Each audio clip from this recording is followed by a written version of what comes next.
चलिए कोई बात नहीं।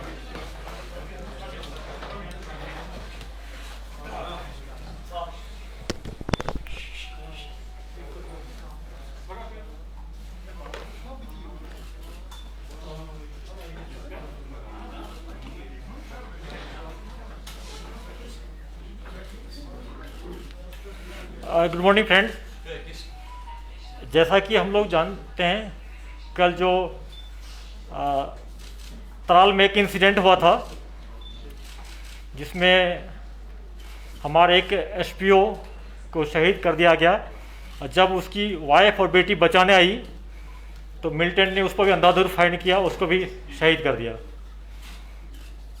उसमें जैश मोहम्मद का एक पाकिस्तानी मिलिटेंट था और एक जैश का लोकल मिलिटेंट उसमें इन्वॉल्व था।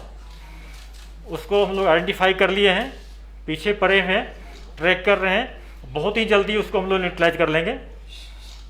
मिलिटेंट ने ये दिखा दिया कि कितना ये बारबरिक होता है। ये टीआरएफ वाले जो क्लेम करते हैं, इनोसेंट को मार को क्लेम करते हैं कि ये इन्फॉर्मर था, मुखबिर था, ये शो करता है कि जो कितने लोग बारबरिक हैं, कितने झूठ बोलते हैं, कितने लोग दुष्ट हैं। लोग, उनकी वाइफ चाहे बेटी कोई किसी का सोर्स नहीं थी। हस्बैंड भी एसपीओ था, बेचारा नौकरी कर रहा था पुलिस में। पुलिस करना, नौकरी करना कोई गुनाह नहीं। अगर कोई पुलिस वाला एंटी टेररिस्ट ऑपरेशन में भाग लेते हैं तो वो भी गुनाह नहीं, उनका ड्यूटी का पार्ट है। जबकि बेचारा वो कोई एंटी टेररिस्ट ऑपरेशन में इन्वॉल्व नहीं था, वो सिंपल एक एसपीओ था। गरीबी की हालत में लोग नौकरी ऐसा करते हैं पूरा। ये मिलिटेंट का असली चेहरा है। पिछले कुछ दिन में इनोसेंट को, सिविलियन हो या पुलिस वाला जो कहीं छुट्टी पर जाता है, अपने घर जाते हैं या मस्जिद के पास नमाज पढ़ने जाते हैं, उसको टारगेट कर रहा है लोग। एक सोसाइटी में, एक कश्मीर में एक फेयर साइकोसिस, एक ऐसा माहौल बनाना चाहते हैं कि इनको डर है आने वाले दिन में यहाँ काफ़ी टूरिस्ट आएंगे, लोग आएंगे, यहाँ पर अमन चैन होगा, उसको देखना नहीं चाहते हैं। कुछ पॉजिटिव टॉक भी चल रहा है, उसको भी डिस्टर्ब करना चाहता है। इनका ये मेन मकसद है। यह नहीं चाहता कि यहाँ पर शांति हो, लोग यहाँ पर विकासशील हो, डेवलपमेंट हो, लोग दो पैसा कमाए। इसलिए ये सिविलियन को और इनोसेंट को टारगेट कर रहे हैं लोग। जहाँ तक कल का ऑपरेशन के बाद बात है, जैसा कि हम सब जानते हैं कि लावेपुरा इनकाउंटर के अटैक के बाद और खुशीपुरा अटैक के बाद, खुशीपुरा में हमारे आर्मी के 2 जवान शहीद हुए थे और लावेपुरा में मार्च में इसी साल सीआरपीएफ के 3 जवान शहीद हुए थे। हम लोग आइडेंटिफाई कर लिए उस मॉडल को। उसमें जो गाड़ी जो बात उसको पहले पकड़ लिए थे। 10 लोग को हम लोग अरेस्ट कर लिए थे। उसमें नाम आया था, अबरार का नाम आया था, जो नारवल का है, नदीम अबरार पूरा नाम है, दूसरा एक एफटिव का और खुर्शीद मीर का। ये तीनों का मॉडल, दोनों इंसिडेंट क्या था बड़ा इस साल का। खुर्शीद सोपुर इनकाउंटर मारा गया, उससे जो हथियार AK-47 रिकवर हुआ था वो हमारे सीआरपीएफ के जवान का था, उसका नंबर मैच कर गया। उसके बाद आप लोग एक खुद शेयर देखे होंगे कि टीआरएफ वाले ने एक वीडियो जारी किया था जिसमें उन्होंने खुद क्लेम किया था कि अबरार एंड कंपनी ने ये एक्शन किया है। आप सारे वीडियो देखे होंगे। हम लोग पुलिस की टीम, हमारे डीआईजी अमित कुमार के सुपरविजन में क्लोजली मॉनिटर कर रहे थे। एक स्पेशल टीम बनाए थे, उसको उसके एक एक मूवमेंट को ट्रैक कर रहे थे। कल मॉर्निंग में वो अबरार वहाँ से निकला था नॉर्थ कश्मीर से, और जो मुस्लिम जो है एक पाकिस्तान टेररिस्ट, दोनों को मिल के एक बहुत बड़ा हादसा 2 जगह करना था कल। उससे पहले हम लोग जिस गाड़ी में आ रहा था, हमारे एक स्पेशल नाका के सीआरपीएफ पुलिस ने उसको पकड़ लिया। पकड़ने के बाद उसको हम लोग थाना में ले गए, इंट्रोगेट किया गया। ये ज्वाइंट इंट्रोगेशन था जिसमें सीआरपी, आर्मी, पुलिस तीनों विंग मिल के इंट्रोगेट किया। उसके बाद एफआईआर लॉन्च किए, उसमें एफआईआर में उनको पूरा उसको अरेस्ट किए और इंडियन एविडेंस एक्ट 27 सेक्शन के तहत उसको हम लोग फिर जो बोला था कहाँ पर रिकवरी करने के लिए, जो कानूनी लीगल है, हम लोग राइफल उनका जो था हथियार रिकवर करने गए थे। हालांकि एक पिस्टल और एक ग्रेनेड पहले रिकवर हो चुका था, और जो घर सस्पेक्टेड हाउस गया था अंदर से फायरिंग आ गया, जिस फायरिंग में हमारे सीआरपीएफ के एक ऑफिसर, 3 लोग टोटल इंजर्ड हो गए और उसको रीइंफोर्समेंट किया गया। सीआरपी, आर्मी, पुलिस ने कॉर्डन को स्ट्रेंथन कर दिया। फिर इनकाउंटर चलते रहा। फिर दूसरा मिलिटेंट जो था पाकिस्तानी मुस्लिम, वो घर से निकला और अंधाधुंध फायर किया। बाद में इनकाउंटर में कि नदीम अबरार और पाकिस्तानी टेररिस्ट दोनों मारे गए। वहाँ से भी 2 AK-47 मिला है।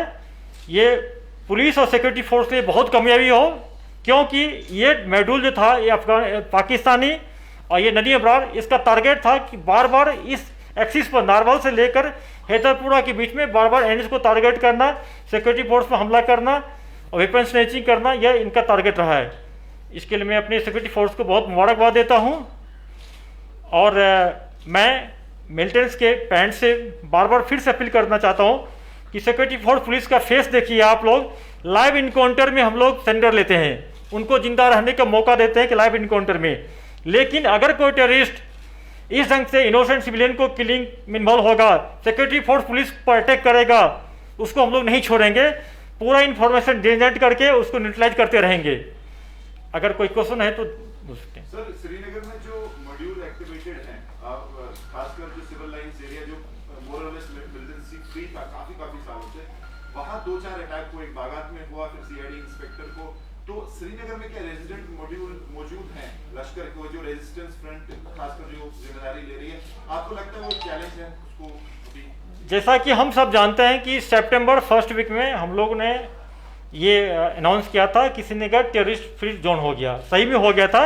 उसके बाद सितंबर सेकेंड वीक में एलईटी का एक साकिब जो है बरजुला का एक्टिव हो गया।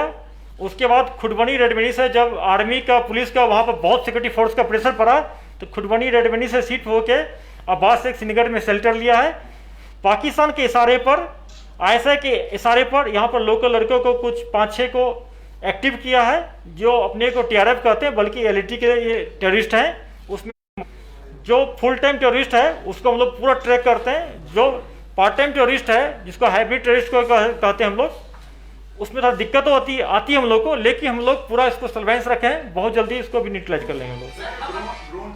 ड्रोन थ्रेट जो है, आपने मीटिंग भी ली है उसको लेके, कितना प्रेजेंट और कितना क्लियर थ्रेट है, और क्या आपकी एडवाइजरी, कैसे आप उसको टैकल करने का सोचते हैं? देखिए, इस सिलसिला में परसों हम लोग जाके एक जिसमें army, CRP, air force, BSF, NSG के हर एक लोग के साथ मीटिंग लिए, पूरा तैयारी कर लिए। थ्रेट बहुत सीरियस थ्रेट है, यह टेक्नोलॉजिकल थ्रेट है, इसको टेक्नोलॉजी के थ्रू भी हम लोग रिस्पॉन्स करेंगे। और उसमें हम लोग काफ़ी डिप्लॉयमेंट कर लिए, क्योंकि ये स्ट्रेटजिक इम्पोर्टेंस है, हम लोग शेयर नहीं कर सकते हैं पूरा डिटेल में। उसके बाद कल 15 कोर में जोशी 15 कोर कमांडर साहब ने मीटिंग लिए, मैंने अटेंड किया। फर्दर उसको स्ट्रेंथन हम लोग कर रहे हैं, जितने वाइटल इंस्टेंशन है इसको भी, प्लस एलसी पर भी। उसके अलावा आज देखे होंगे, जैसा एक डल के एरिया में एक ड्रोन फ्लाई कर रहा था, उसको पुलिस ने जब्त कर लिया, एफआईआर लॉन्च किया, उसको कार्रवाई कर रहे हैं हम लोग। जम्मू में काफी एक्टिविटी देखी गई है ड्रोन से रिलेटेड, क्या कश्मीर में ऐसा कोई एक्टिविटी है? The other part is there any breakthrough as far as हवा का killing is concern? And tag करके ये अपनी कमजोरी छिपाना चाहते हैं, टारगेट कर रहे हैं। हम लोग ऑपरेशन को इन्हांस कर दिए हैं, इन्फॉर्मेशन को जनरेट कर रहे हैं, ह्यूमन इंट पर और फोकस कर रहे हैं। सराल में 2-3 अच्छे ऑपरेशन निकाल के इसको भी लोग कंट्रोल कर लेंगे। उसमें हम लगे हुए हैं, अभी बहुत कुछ मिला है, अभी शेयर नहीं कर सकते हैं, क्योंकि उससे हमारा जो फर्दर ऑपरेशन है वो हेम्पर हो सकता है। क्या उसमें जो सुद्रू का कहना है विस्फोटक था, जैसा कि सुद्रू का कहना है कि उस गाड़ी में 3 विस्फोटक आईडीज थी? नहीं, उसमें आईडी नहीं था, ग्रेनेड था, ग्रेनेड और पिस्टल से गाइस मिला था।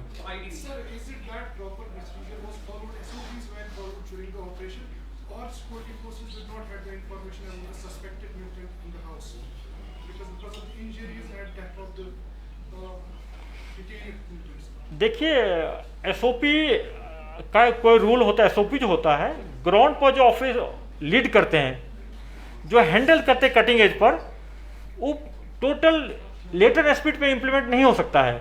अगर हम सर्च करने जा रहे हैं, हम मानते हैं कि इसमें मिलिटेंट अलमारी होगा, पलंग के नीचे होगा, रूफटॉप होगा, हो सकता है कि दरवाजे के पीछे छिपा हो। ये बहुत टेक्निकल, ये प्रोफेशनल हजार्ड है, तो इसको हम लोग एक्सेप्ट करना पड़ेगा। ये टेररिस्ट नदीम अबरार जो था, हम लोग को नहीं बताया था कि उसमें पाकिस्तानी मेरा मिलिटेंट है, उसमें मेरा है। वो बोला था उसमें मेरा AK पिस्टल तो हम लोग ले लिए थे, AK उसमें रखा हुआ है, AK को रिकवर करने गए थे। अगर वो बोल रहा था कि इसमें टेररिस्ट छिपा हुआ है पहले से, उसी ढंग से अलर्ट हो जाते हम लोग, हमारे ऑफिसर जवान इंजर्ड